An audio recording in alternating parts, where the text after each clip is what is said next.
Hey Duke, college basketball has been somewhat controversial lately. Today I want to address a topic that goes beyond Duke, and I want to know your opinion. Also, subscribe to the channel to receive more Duke news. Recently, Trenton Flowers, a former five-star recruit who currently has a two-way contract with the Chicago Bulls in the NBA, was linked to Kentucky and other universities, but this was later denied. However, the case of James Nnaji was a relevant one, even due to criticism from other coaches. Let's take a closer look at this now. College basketball is going through such a rapid transition that, in some cases, it seems to have completely lost its own boundaries. The debate has shifted from just talent, development, or competitiveness to revolving around limits, eligibility, and identity. Recent episodes involving Trenton Flowers and, above all, James Nnaji help illustrate why so many within the sport observe this scenario with strangeness and even concern. The Flowers case began as just another explosive market rumor. A former five-star recruit, now under a two-way NBA contract with the Chicago Bulls, he was linked to Kentucky and other traditional programs, which immediately generated an impact. The mere idea of a player already embedded in the professional ecosystem being associated with a return to college basketball sounded, at the very least, disconcerting. Shortly after, the report itself was debunked, to the point that On3 management publicly acknowledged the error. Still, the symbolic damage had already been done. The episode left a question hanging in the air. How did the sport reach a point where this type of speculation seems plausible? If Flowers' case ended as a poorly investigated rumor, James Nnaji's situation is much deeper and more revealing. The center, with consolidated professional experience in Europe and selected in the 2023 NBA draft, was cleared to play immediately for Baylor midseason. For the first time, a player already drafted by the NBA not only returned to the college environment, but did so without any transition period, revealing a loophole that until recently seemed unthinkable. This is not just a change in rules or interpretation.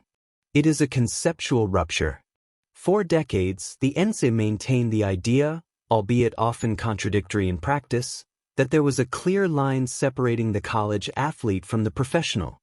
Today, that line is not just blurred, it seems to have been erased. The reaction of coaches around the country reflects this unease well. Many acknowledge that, under current rules, there is nothing illegal about the move made by Baylor. Others admit that, if the possibility exists, any competitive program will feel pressured to explore the same path. Still, the most forceful criticism didn't come from just any coach.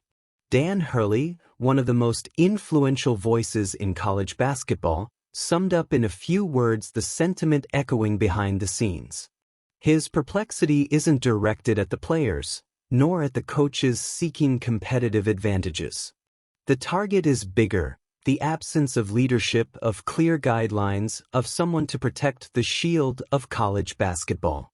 Hurley recognizes the empowerment of the athletes, values the right of each one to pursue the best for their career, but warns of the institutional void that transforms the sport into a territory where rules emerge midway, without communication and without coherence. It is precisely this scenario that causes strangeness.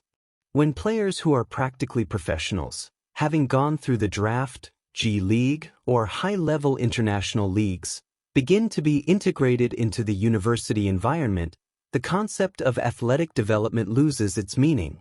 The risk is not only competitive but also structural. College basketball has always been special for its imperfect balance, for its mix of youth, development, and institutional identity. By bringing it too close to full professionalism, there is a risk of distorting what made it unique. Within this turbulent context, it is inevitable to look at benchmark programs and hope that certain limits are preserved. Duke basketball, under the leadership of Jon Scheyer, has built its recent trajectory focusing on development, planning, and recruitment aligned with a clear sporting logic.